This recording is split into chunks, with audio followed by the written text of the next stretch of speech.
jeunes pour éviter de sombrer dans la vie. Dominique Potier, député socialiste du Toulois, avec Cédric Lietto, les élus socialistes parlementaires. Parce que la radio sera peut-être fermée, le vétérinaire aussi. Le fermier, c'est pas peut-être viable. Avec Mais ce magasin, eux, c'est pas pareil. Demain, ce soir, au Palais des Sports de Gentilly, c'est la 11e journée de Pro B. Nancy, qui est actuellement 3e de ce championnat. Le coup d'envoi du match, c'est à 20h. La perception du handicap reste largement stéréotypée. C'est pour lutter contre les préjugés que le jeune champion paralympique Théo Curin, originaire de Lunéville, a été reçu hier par des élèves du lycée Stanislas de Villers-les-Nancy. Vice-champion du monde sur 200 et 100 mètres nage libre, 4e aux Jeux paralympiques de Rio. Le jeune Théo, 18 ans, s'est prêté au jeu des questions-réponses avec les élèves. Quand on le voit se déplacer, on imagine mal le jeune Théo en plus des 4 membres. Et face aux élèves, il paraît il a une certaine aisance de son handicap. C'était difficile, c'était pas du jour au lendemain. Et je me suis mis des objectifs quotidiens, des trucs tout bêtes, tu vois, me rebrosser les mains, me relaver tout seul. Et voilà.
Il a montré que les chats ne consommaient pas plus d'eau, contrairement à ce qu'on raconte beaucoup, quand ils ont une fontaine à eau à disposition.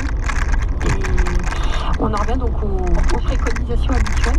Donc sur un chat, surtout un chat qui vit en appartement, qui n'a pas d'accès à l'extérieur, il faut mettre plusieurs points d'abreuvement dans l'appartement, et plutôt dans des récipients assez grands, plutôt que dans des récipients étroits de diamètre, pour que le chat puisse bien mettre ses moustaches dans l'eau. Et de l'eau du robinet va très très bien, enfin convient tout à fait. Il faut bien aller chercher de l'eau en bouteille. Si l'eau est chlorée, au bout d'une heure, quand elle est le chlore s'évapore et le chat le consomme tout à fait bien. On la change régulièrement cette eau? Si possible tous les jours, c'est mieux quand même. Évidemment. Alors les fois, ils consomment plus ou moins, est-ce qu'ils ont une consommation régulière d'eau, nos chats, ou est-ce que ça peut fluctuer? Bien sûr plus lorsqu'ils consomment des croquettes, puisque c'est un aliment sec, donc il faut compenser. Et il y a des chats qui en fait boivent peu lorsqu'ils mangent la pâtée. Ça peut être une façon aussi de faire manger de l'eau, la pâtée. Ce que je voulais surtout souligner, c'est que c'est souvent très négligé, la qualité de l'eau donnée aux animaux, en particulier aux chats. Et cette habitude qu'on a de mettre les croquettes et tout de suite à côté l'eau, n'est pas forcément la meilleure pour stimuler la prise de boisson des chats. Donc il y a des chats qui aiment boire au robinet. Beaucoup de gens disent ça quand ils se lavent les mains, quand ils sont en train de bricoler à la cuisine. Le chat vient laper l'eau qui coule du robinet. Mais vraiment, c'est intéressant de mettre à boire à la cuisine, bien sûr, mais à la salle de bain, dans le salon, dans plusieurs endroits différents. D'accord, c'est comme nous, ils doivent boire une certaine quantité d'eau par jour. Nous, c'est quoi? C'est 1 litre d'eau par jour. Et les chats, c'est quoi alors?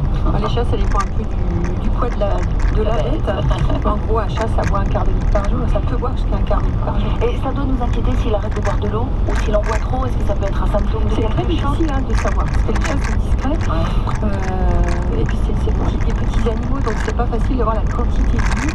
Lorsque vous avez un doute, en particulier, si vous vous demandez si votre chat ne boit pas trop, il y a des indices. D'abord, est-ce que vous faites plus souvent le ménage dans la litière? Parce que, évidemment, quand on boit plus, on urine plus. Et si vous voulez consulter pour cela, avant d'aller voir le vétérinaire, mesurez la quantité d'eau bu. Donc ça, c'est des choses que les propriétaires ont beaucoup de mal à faire.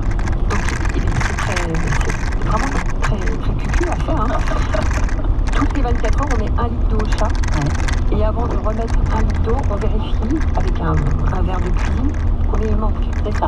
Donc 1 litre d'eau réparti dans différents points de la maison pendant 24 heures. Et comme ça, alors, pas réparti dans différents points, parce que c'est compliqué d'organiser. Et vous mettez 1 litre d'eau dans un joli saladier. pas trop pour Tous les jours. Oui, on voit qu'il manque tous les jours. Voilà. On fait ça une dizaine de jours. Et après, on va chez le vétérinaire en disant voilà, mon chat boit tant, qu'est-ce que vous en pensez? D'accord. Et on peut après aller chercher une insuffisance rénale, un diabète, peut-être. Voilà, l'eau est à l'honneur à 2 jours de Noël. C'est un peu triste quand même. C'est comme ça. Merci Pascal. Avec vos questions peut-être autour de la consommation de vos animaux, mais toutes vos questions aussi qui sont les bienvenues, comme tous les samedis. Vos animaux sont à 903 83 36 20. Pascal Kenz, vétérinaire, est là pour vous répondre ce matin. Il a dit non plus au 03 83 36 20 20. Et si pour le réveillon de Noël, on attendait le grand bonhomme rouge ensemble sur France Bleu? Vous allumez le sapin et on s'occupe de la musique.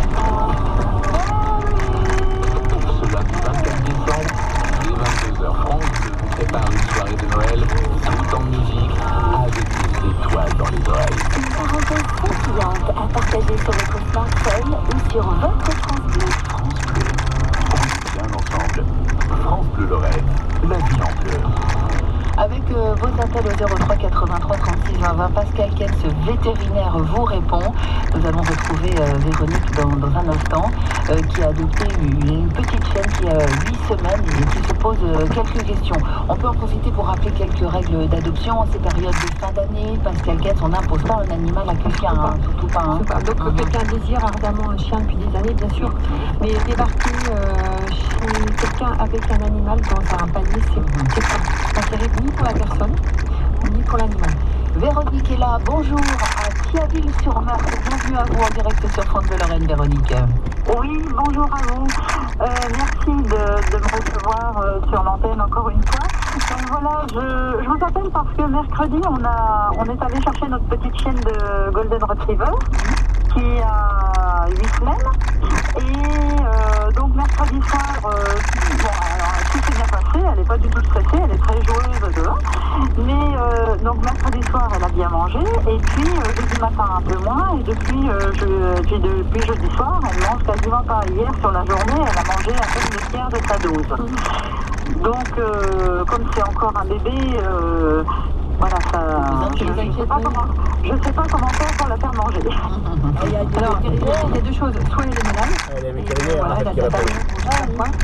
Eh ben, on a pris sa température ce matin, elle a 38,8. Donc ça c'est Je bien. pense que c'est normal. Tout à fait, oui, en effet, oui, absolument. C'est quoi la température normale d'un chien? C'est avant 39, c'est entre 38, au large c'est 38,5. D'accord. Donc là 38,8 c'est tout à fait normal. Alors, donc soit il y a un problème, vous allez voir arriver des vomissements, de la diarrhée, de la toux, enfin voilà, des tout, voilà. Soit il faut comprendre le chiot, c'est-à-dire qu'il y a encore 4 jours avec ses frères et sœurs. Et le moment du repas, c'était un petit peu une espèce de foire d'empoigne joyeuse. Il faut imaginer tous les petits chiens qui foncent sur la gamelle en même temps. Et donc, un petit peu comme à la cantine, quoi, si vous voulez. Et là, tout d'un coup, elle se trouve à manger seule. Donc, elle a plus la même... comment dirais-je? Elle est plus dans la même ambiance de repas pour le chien. Oui. Et ça peut Alors, simplement, on a une chienne de 4 ans âgée. Oui. Et donc elle n'est pas seule. En fait, bon, elle est seule dans sa gamelle, oui, parce qu'elles ont chacune la leur. Mais voilà. Elle est plus obligée de se battre et de se manger. C'est Ou pas elle la peut même avoir ambiance. un Si vous type avez dépression. parce que c'est rigolo quand vous allez chez les éleveurs au moment du repas, c'est vraiment incroyable de voir surtout un chien de 2 mois, c'est déjà un grand chien, un grand chiot. Donc peut-être ça la perturbe un peu. Alors, il y a des choses quand même pour aider un chien à manger. Vous n'allez pas, on va pas commencer à changer les croquettes parce que là c'est la fin du monde. Oui, vous gardez donc l'aliment, je suppose que vous avez pris un aliment qui est le même que celui qui est donné à l'élevage. Alors, il nous a donné, si je peux me permettre de donner la marque, en plus, on s'est posé la question au niveau des croquettes, parce que sur le sac, c'est marqué jusqu'à 2 mois. C'est Maxi Starter de Royal Canin, chienne gestante et bébé. Je crois que la marque, c'est pas très important, c'est de continuer à donner ce qu'elle avait. Donc les croquettes que vous décrivez conviennent parfaitement, même si le chien est un peu plus d'accord, on s'en fiche un peu. C'est les croquettes qu'on va donner pour la